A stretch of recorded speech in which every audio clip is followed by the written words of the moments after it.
দিল্লির তলব, হাসিনার উস্কানি বনাম মোদির সাফাই, নির্বাচনের আগে বড় ধামাকা, হঠাৎ করেই উত্তপ্ত কূটনৈতিক পাড়া, ঢাকার রাস্তায় সাইরেন বাজিয়ে ভারতীয় হাইকমিশনারের গাড়ি ঢুকছে পররাষ্ট্র মন্ত্রণালয়ে। কোনো সৌজন্য সাক্ষাৎ নয়, এটি তলব। অভিযোগ অত্যন্ত গুরুতর।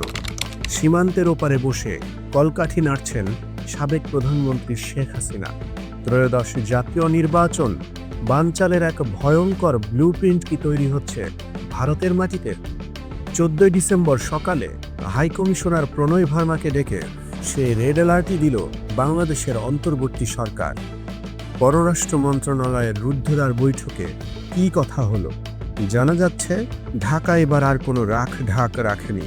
সরাসরি অভিযোগ, ভারতে বসে শেখ হাসিনা তার সমর্থকদের সন্ত্রাসী কর্মকাণ্ডে উস্কানি দিচ্ছেন। উদ্দেশ্য একটাই, আসন্ন নির্বাচনকে যে কোনো মূল্যে বাধাগ্রস্ত করা। অন্তর্বর্তী সরকার দিল্লিকে সাফ জানিয়ে দিয়েছে, পলাতক আওয়ামী লীগ নেতারা ভারতের মাটি ব্যবহার করে বাংলাদেশে অস্থিতিশীলতা তৈরি করছে।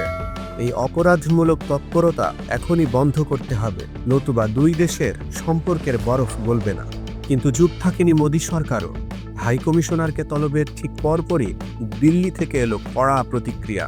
ভারতের পররাষ্ট্র মন্ত্রণালয় বলছে অসম্ভব।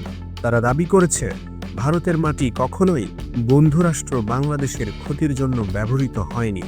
তবে দিল্লির এই বার্তার ভেতরে লুকিয়ে আছে অন্য এক কূটনৈতিক ভাষা। ভারত বলছে তারা বাংলাদেশে একটি মুক্ত ও অন্তর্ভুক্তিমূলক নির্বাচন চায়। বিশ্লেষকরা এই অন্তর্ভুক্তিমূলক শব্দটি নিয়েই প্রশ্ন তুলছেন। তবে কি ভারত পরোক্ষভাবে আওয়ামী লীগকে নির্বাচনে আনার ইঙ্গিত দিচ্ছে, নাকি অন্তর্বর্তী সরকারের ঘাড়ে আইন শৃঙ্খলার দায় চাপিয়ে নিজেদের অবস্থান পরিষ্কার করছে? খেয়াল করুন দুই পক্ষের বক্তব্যের মেরুকরণ। ঢাকা বলছে সন্ত্রাসী উস্কানি, আর দিল্লি বলছে শান্তিপূর্ণ নির্বাচনের দায় অন্তর্বর্তী সরকারের। ভারত আশা প্রকাশ করেছে বাংলাদেশের সরকার অভ্যন্তরীণ আইন শৃঙ্খলা নিশ্চিত করবে।